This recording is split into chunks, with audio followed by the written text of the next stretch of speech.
Here you go, Lola. Eliza! I'm glad you could join us. I'm just trying to explain something to Dad and Lola before the board meeting starts.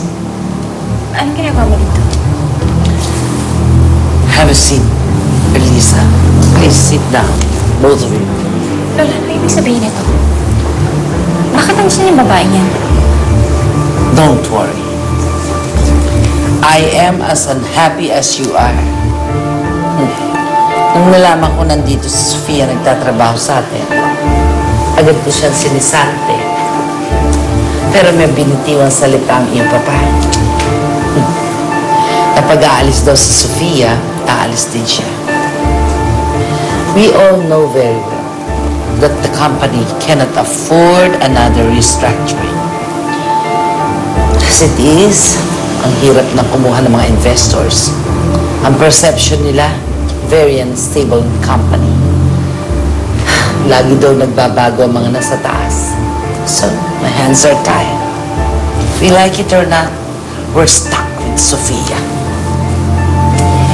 Well, alam ko, ayaw niyo ako nandito. But I want to prove something. That I'm also an asset to this company.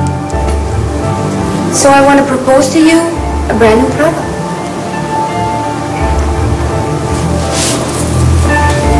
Tuna Flakes! What's new about that? Ang daming ganyan sa market nung araw pa. No, Lola, you got it wrong. It's very different. Iba na yung formulation niya. It's dried tuna flakes. So it's very light. It's not canned. It's perfect for export. Ang magiging market natin ay hindi lang sa Pilipinas. And I already did a study na matatap natin ang growing market sa China. And if done right, it can double or triple our sales abroad. Pwede nyo tingnan yung mga folders nyo kung meron pa kayong mga catalog. It's all here. Sounds promising, Ma. Ano sa tingin niyo? Ganda na idea ito ni Sofia, di ba? May potential. But you know naman, alam namin kung paano mambola yan si Sofia. Masyadong mapalabok ang kanyang mga salita. This time, I want to see numbers. Sales figures, budgets. Hindi yung puro daldal. Daddy, ayoko pa pong matulog, Daddy. Ninya, may pasok ka pa bukas. Maaga kang gigising. Ayoko pong hintayin si Mami. Huwag na, mamaya pa darating yun eh. Lagi na lang po siya late. Lagi na lang po ikaw nagpapatulog sa akin. Bakit? Ayaw mo na ba kay Daddy? Miss ko na si Mami. Baka ayaw niyang umuwi kasi bad ka. Nag-aaway kayo. Bad ka po kasi, Daddy. Ninya, huwag kang ganyan. Nasaan na po ba si Mami? Gusto ko po si Mami. Daddy, ayoko, Daddy. Gusto ko po si Mami. Gusto ko po. Nakakainis naman, no? Talaga, nagpabibo pa yung Sofia na yun, ah. Ano pa? Eh, di nagpapa-impress kay Lola. Aba, naku, hindi pwede yun. Kailangan magpapansin ka rin. Alam mo, mukhang pinagplanuhan ng mabuti ito ni Sofia eh. Talagang gustong-gusto niyang maagaw ang lahat sa akin. Eliza, huwag kang pumayag. Huwag mo namang hayaan na maurungan ka nung malditang yun. Kaya nga, dapat mag-isip ako ng paraan para hindi ako maungusan ni Sofia eh. Hello? Ninya? Uwi na ako. Uwi na si Mommy, ha? Huwag ka na umiyak. Tama na yan. Aalis na ako ng office. Sige. I love you. Tama na yan. Okay, bye-bye. Sige na, umuwi ka na. Inaanap ka na ng inaanak ko. Ay, nga pala, Lucia. Gusto ko i-schedule mo ko ng meeting bukas kay Lola Amanda. Yung kami lang dalawa, ha? Yes, ma'am.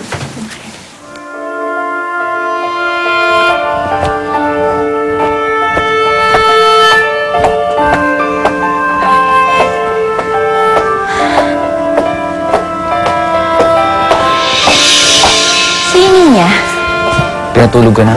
Sabi ko, antayin niya ako. Elisa, may pasok bukas yung bata. Pupuyatin mo? Paano ko makakasama ang anak ko kung pinatulog mo na? Hindi umuwi ka na maaga sa bahay. Naku, Michael. Maaga na to. Ang dami-dami kong problema sa opisina. Bakit ako? Marami akong nasikaso sa construction. Pero alas 6 punto, nandito ako sa bahay araw-araw para kay Nina. Oo na. Magaling ka na. Mas magaling ka na kaysa sa akin. Akala mo ba gusto ko to? Na halos hindi ko na nakakasama yung anak ko. Pagod na pagod ako sa opisina. Ang dami kong problema, ang daming intriga. Pagod na pagod ako pagdating ko dito. Tapos ito yung dadatnan ko. So masama ang loob mo na umuwi ka ng bahay. Hindi naman sa ganun. Masama lang yung loob ko kasi binigo ko si Nina. Ayoko ng ganito. O sige, ako na magsasabi. Masama akong ina. Alam ko yon, kaya hindi mo na kailangan ipagduldulan sa mukha ko.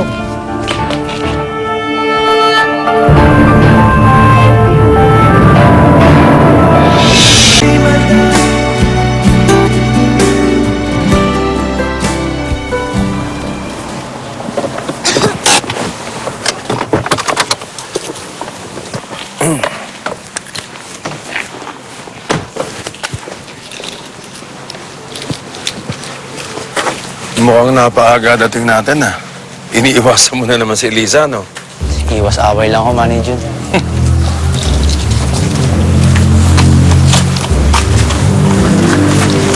Ikaw po, daddy ko, no?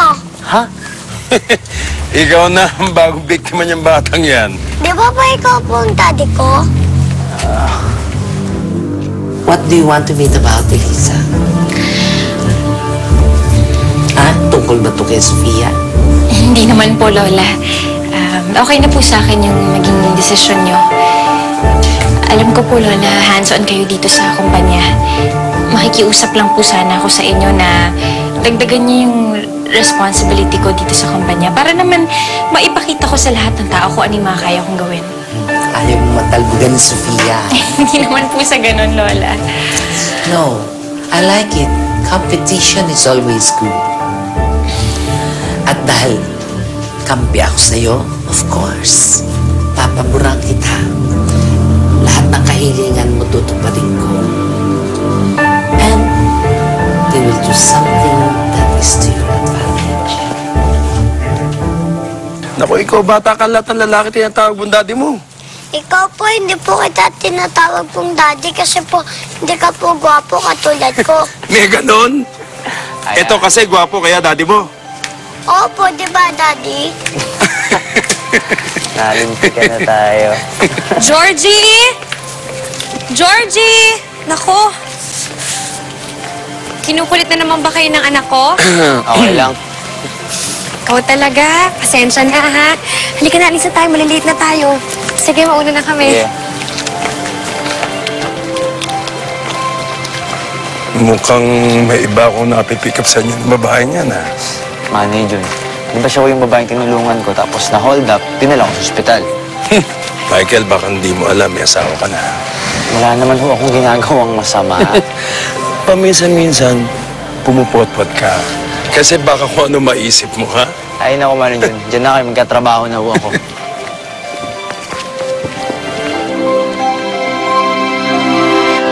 Hello everyone.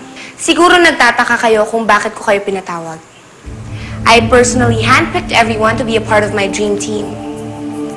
Meron tayong bagong produktong i-develop. And I'm actually very excited about this. So let me present to you Montemayor Tuna Flakes. Excuse me, Sofia. I'm sorry to interrupt this meeting. Pero parang pinangungunahan mo ko, Iha. No, Lola, this is just an initial meeting.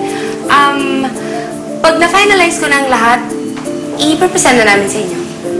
Paano mo mapa-finalize ang lahat? Wala ka namang project head dito. Lola, this is my idea, so I think I should be the project head. Hindi ba? Hindi ikaw, Sofia.